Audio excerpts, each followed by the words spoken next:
الرحمن الرحیم یا ایھا الذین آمنوا قوا انفسکم واہلیکم نارا وقال فی مقام آخر انما اموالکم واولادکم فتنہ۔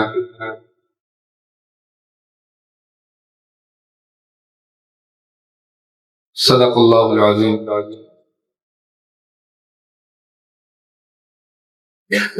عزیزان گرامی، اللہ تعالیٰ نے ہم انسانوں کو بہت سی نعمتوں سے نوازا ہے، لیکن نعمت اس وقت تک نعمت رہتی ہے جب تک اس نعمت کا صحیح استعمال ہو۔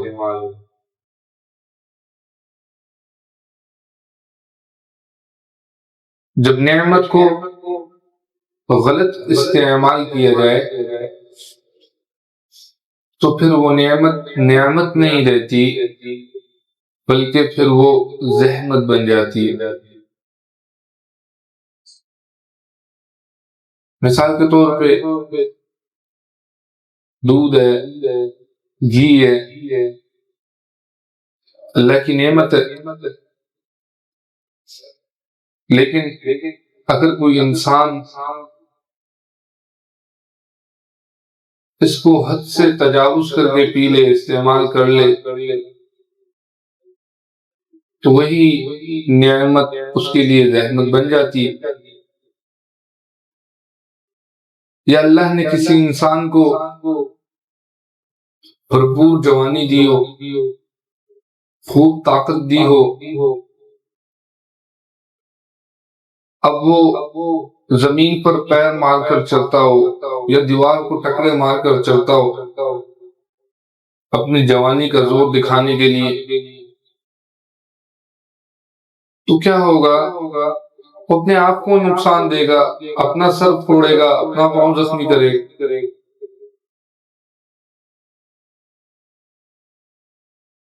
یعنی اللہ نے جو نعمت دی ہے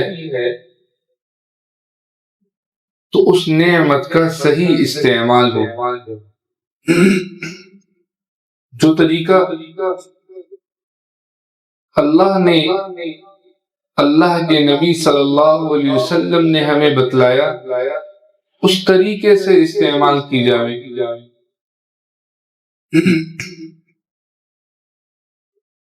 اللہ کی نعمتوں میں جو اللہ نے ہمیں عطا کی ہیں، ان میں دو نعمتیں، بڑی نعمتیں ہیں، ایک مال کی، دوسری اولاد کی۔ اللہ تعالیٰ قرآن مجید میں فرماتے ہیں یہ مال میں نے تمہاری زندگی کے لیے سہارا بنایا، یعنی تمہاری زندگی اس مال پر قائم ہے۔ اللہ تعالیٰ قرآن مجید میں فرماتے ہیں وَلَا تُؤْتُوا السُّفَهَاءَ أَمْوَالَكُمُ الَّتِي جَعَلَ اللَّهُ لَكُمْ قِيَامًا، یعنی اپنا مال نادانوں کو نہ دو تاکہ وہ ضائع نہ کرے، کیونکہ یہ مال ہم نے تمہارے لیے سہارا بنایا، تمہاری زندگی اس پر قائم ہے۔ اب ایک عمارت ہوتی ہے، اس کو ان پلروں نے سہارا دیا ہوتا ہے، یہ ستون اس کے لیے سہارا ہوتے ہیں۔ یہ سہارا اگر ختم کر دیا جائے، یہ ستون اگر ختم کر دیے جائیں تو پوری عمارت زمین بوس ہو جائے گی۔ آپ صلی اللہ علیہ وسلم نے فرمایا کاد الفقر ان یکون کفرا، یعنی فقر، افلاس یا غربت یہ کفر کے حد تک انسان کو پہنچا دیتی ہے۔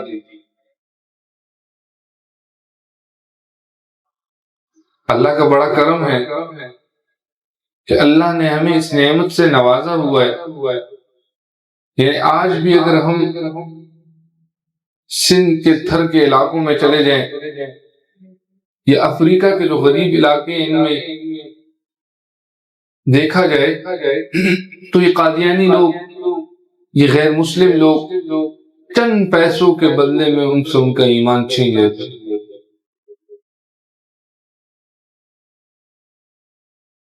چند پیسوں کے بدلے میں وہ فارم پر اپنے آپ کو نعوذ باللہ قادیانی لکھ لیتے ہیں۔ تو یہ غربت اور کفر کی تاریں ملی ہوئی، یہ غربت انسان کو کفر کے حد تک کھینچ دیتی۔ آپ صلی اللہ علیہ وسلم نے فرمایا، ابن آدم کہتا رہتا ہے، یقول ابن آدم مالی مالی، ابن آدم ہر وقت کہتا رہتا ہے میرا مال میرا مال۔ فرمایا وَهَلْ لَكَ مِن مَالِكَ إِلَّا مَا تَصَدَّقْتَ فَأَمْضَيْتَ، تیرا مال تو وہی مال ہے جو تو نے صدقہ کر دیا اور آگے بھیج دی۔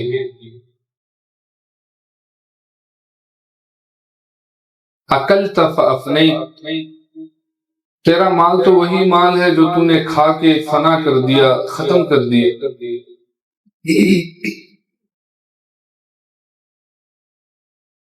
یا تو نے پہن لیا فَأَبْلَيْتَ، اور اس کو بوسیدہ کر دیا۔ تیرا مال یہی مال ہے، اور یہ اللہ کی اتنی بڑی نعمت ہے کہ اس بات سے اندازہ لگائیں کہ انسان اگر حج کے لیے جاتا ہے، راستے میں اس کا انتقال ہو گیا، عرفات وقوف عرفات سے پہلے پہلے اس کا انتقال ہو گیا، تو فقہا نے لکھا ہے اس کا حج نہیں ہوگا، اس کے بعد والے اس کا حج بدل ادا کریں گے۔ یا کوئی شخص نماز پڑھ رہا تھا، دوران نماز انتقال کر گیا تو اس کی نماز شمار نہیں ہوگی۔ یا روزے دار تھا، افطار سے پہلے انتقال کر گیا تو اس کا روزہ شمار نہیں ہوگا۔ یعنی بتانے کا مقصد یہ ہے کہ انسان جب انتقال کر جاتا ہے تو اس کی جو عبادات ہوتی ہیں وہ بھی اس وقت اس کے ساتھ ختم ہو جاتی ہیں۔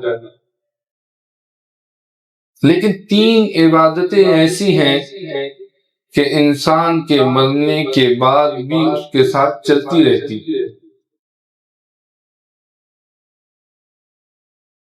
فرمایا ایک انسان کوئی ایسا خیرات کا کام کر دے، اپنے مال کو کسی ایسی جگہ پر لگا دے کہ اس کے مرنے کے بعد بھی انسانوں کو اس سے فائدہ ہوتا رہے، تو انسان انتقال کر جاتا ہے لیکن اس کا ثواب، اس کا اجر اس کو ملتا رہتا ہے۔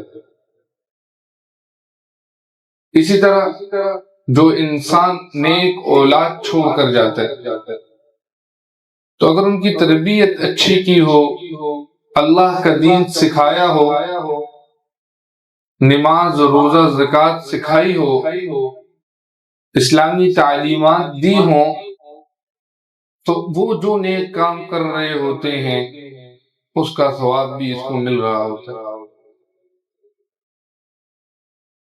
یا تیسرا وہ شخص جو علم کا ایسا کام کر جائے کہ جو اس کے بعد بھی لوگوں کو وہ علم فائدہ پہنچاتا رہے،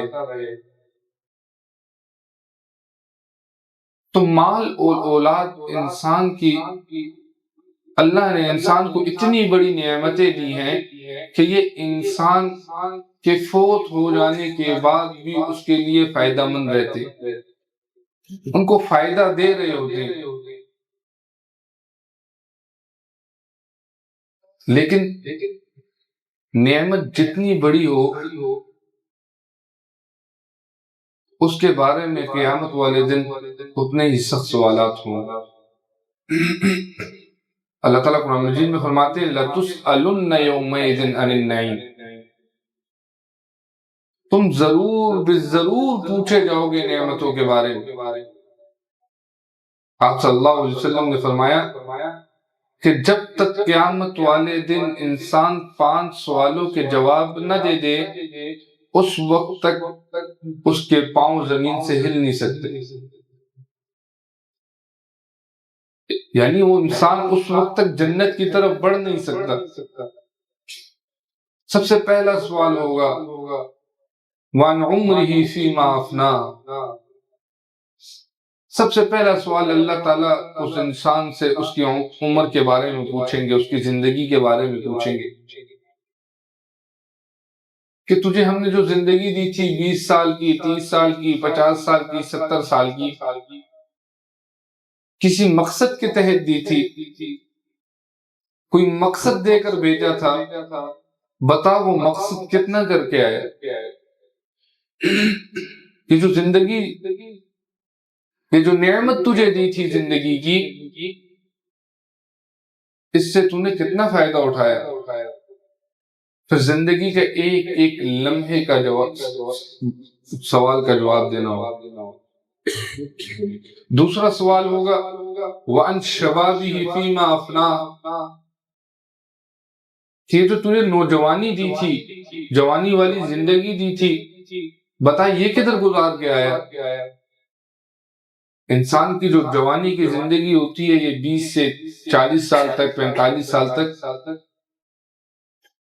یہ بڑی بھرپور زندگی ہوتی ہے۔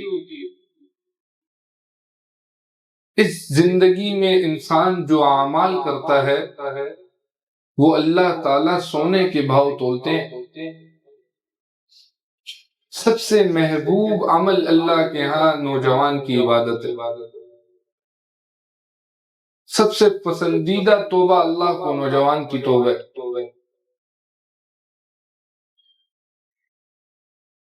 کہتے جب بھیڑیا بھی بوڑھا ہو جائے وہ بھی توبہ کر لیتا ہے، تو اللہ تعالیٰ جوانوں سے پوچھیں گے ہاں جوانی کدھر گزار کے آئے بتاؤ۔ اور تیسرا اور چھوٹا سوال وہ مال کے بارے میں ہوگا، وَعَنْ مَالِهِ مِنْ أَيْنَ كَسَبَهُ وَفِي مَا أَنْفَقَهُ، تیسرا سوال ہوگا کہ مال کہاں سے کما کر آئے، مال کہاں سے کمایا۔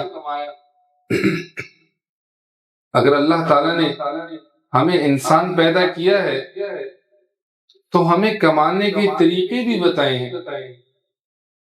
یہ نہیں ہے کہ انسان کا جدھر بس چلا جیسا چلا انسان ادھر سے پیسے کما لے، بلکہ اللہ نے کچھ تعلیمات دی ہیں، کچھ جائز طریقے بتلائے ہیں، ان طریقوں کے ساتھ تم نے مال کمانا ہے۔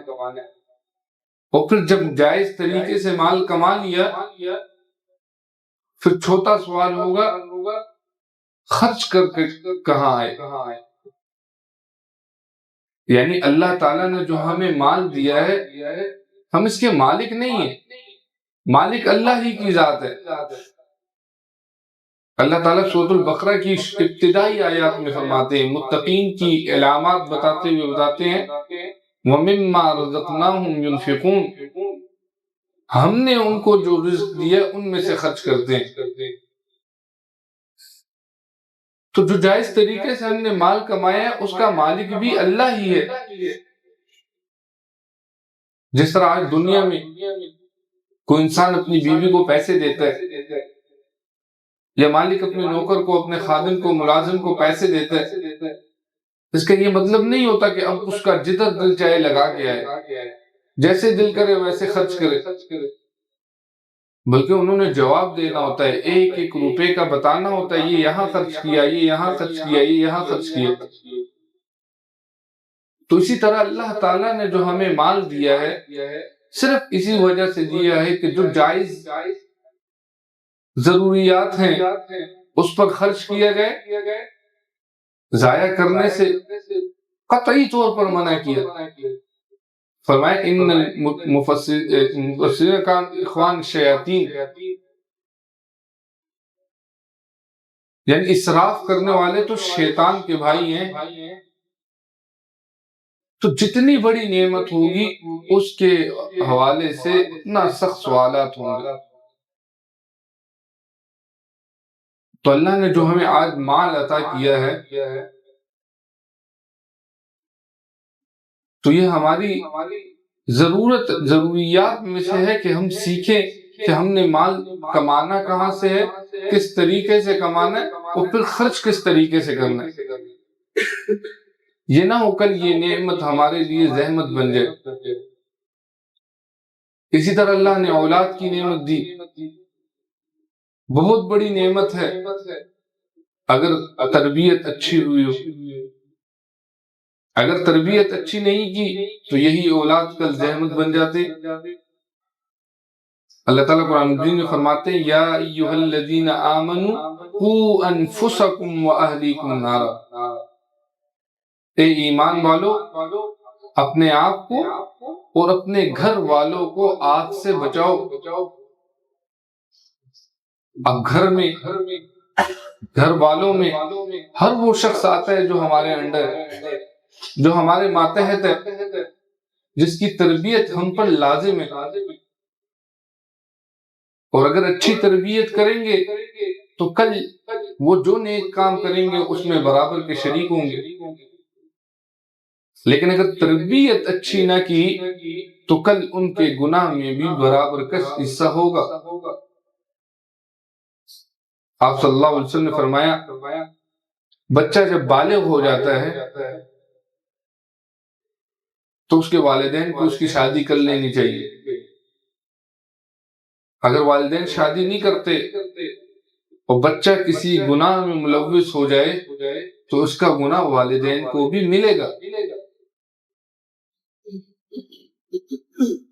اور پھر تربیت کیسی ہو؟ تربیت ایسی ہونی چاہیے کہ اللہ کے احکامات اس کو بتلائے، نبی کریم صلی اللہ علیہ وسلم کی سنتیں، طریقے، تعلیمات اس کو بتائی جائیں، بچوں کو دین سکھایا جائے. دیکھیں جو بچہ بھی پیدا ہوتا ہے وہ اپنی قسمت ساتھ لے کے آتا ہے، اور جو قسمت وہ ساتھ لے کے آیا وہ اس کو دنیا میں مل کر رہے گی. اس وقت تک کوئی بندہ مر نہیں سکتا جب تک وہ انسان اپنا رزق دنیا میں پورا نہ کر لے. لیکن اگر تربیت اچھی کی ہو تو یہی اولاد اپنی قسمت حلال طریقے سے لے گی. اور اگر تربیت اچھی نہیں کی تو قسمت تو ملے گی لیکن حرام طریقے سے لے گی. آج ہمارے معاشرے کا بہت بڑا المیہ ہے، اسکول کے لیے ٹائم ہوتا ہے، بچہ صبح اسکول جائے گا، شام کو ٹیوشن جائے گا، سارے کام کرے گا، کھیلے گا بھی، کودے گا. جب مدرسے کی باری آئے گی، جب دین کی باری آئے گی، جب اللہ اور اس کے رسول صلی اللہ علیہ وسلم کی باری آئے گی، پھر ہم ترس کھا جاتے ہیں اس میں. پھر کہتے ہیں معصوم بچے کیا کیا کرتا رہے گا. اور پھر جب اس کو ماں باپ کے حقوق کا پتہ ہی نہیں ہوتا، بھائی بہنوں کے حقوق کا پتہ ہی نہیں ہوتا، پڑوسیوں کے حقوق کی اس کو خبر ہی نہیں ہوتی، معاشرے میں رہنے کا سلیقہ ہی نہیں ہوتا، تو پھر شکایت کرتے ہیں بچہ نافرمان، بچہ بات نہیں مانتا، کوئی وظیفہ بتا دے. اب جب دریا میں کود گئے ہیں، بالکل ڈوبنے کے قریب ہے، تو اس وقت تو تدبیریں کام نہیں آتی تھی. اس لیے اچھی تربیت ہو اور تربیت پر خوب پیسہ خرچ کریں ان کے، اور برے ماحول سے بچایا جائے. اب ہر شخص کو پتہ ہے اس کے آس پاس، اس کے بچوں کے آس پاس برا ماحول کیا ہے. اور برے ماحول کا بالکل یہ مطلب نہیں ہے کہ انسان اپنے بچوں کو گھر میں بند کر دے اور موبائل لے کے دے دے، لیپ ٹاپ لے کے دے دے. پھر بچوں نے جو بچپن میں اس موبائل میں بے حیائیاں دیکھی ہوتی ہیں، جب گھر سے ان کو کل نکالتے ہیں تو پھر وہ اس ان چیزوں کی پریکٹس کرتے ہیں۔ تو تربیت اچھی ہو اور برے ماحول سے بچوں کو بچایا جائے، کیونکہ یہ مال اور اولاد یہ ایک ایسی تلوار ہے جس کے دونوں طرف دھاریں بنی ہوئی۔ اگر اس کو صحیح طریقے سے استعمال کر لیا تو پھر تو فائدہ ہی فائدہ ہے، لیکن اگر اس کو صحیح طریقے سے استعمال نہیں کیا تو یہ پلٹ کر چلانے والے کے اوپر، استعمال کرنے والے کو ہی کاٹ دیتی ہے۔ اس لیے آج موقع ہے، اس سے فائدہ اٹھا لیا جائے۔ اللہ تعالیٰ فرماتے ہیں انما اموالکم و اولادکم فتنہ، بے شک تمہاری اولاد اور تمہارا مال فتنہ ہے، آزمائش ہے۔ کسی کو اللہ نے دے کر آزمایا ہے، کسی سے لے کر آزمایا ہے۔ جس کو نہیں دیا اس کو چاہیے صبر کرے، انما یوفی الصابرون اجرهم بغیر حساب۔ اگر صبر کریں گے، اللہ کی رضا پر راضی ہو جائیں گے تو اللہ تعالیٰ اجر بغیر حساب کے دیں گے۔ اور جس کو دیے پھر اللہ قرآن مجید میں فرماتے ہیں کہ ایسا نہ ہو تمہارے مال اور تمہارا اولاد یہ اللہ کے ذکر سے تمہیں غافل کر دے، اور اگر ایسا ہوا تمہیں تمہاری اولاد نے، تمہارے مال نے اللہ کے ذکر سے غافل کر دیا تو پھر تم خسارے میں ہوں گے۔ آمین۔ وآخر دعوانا الحمدللہ رب العالمین۔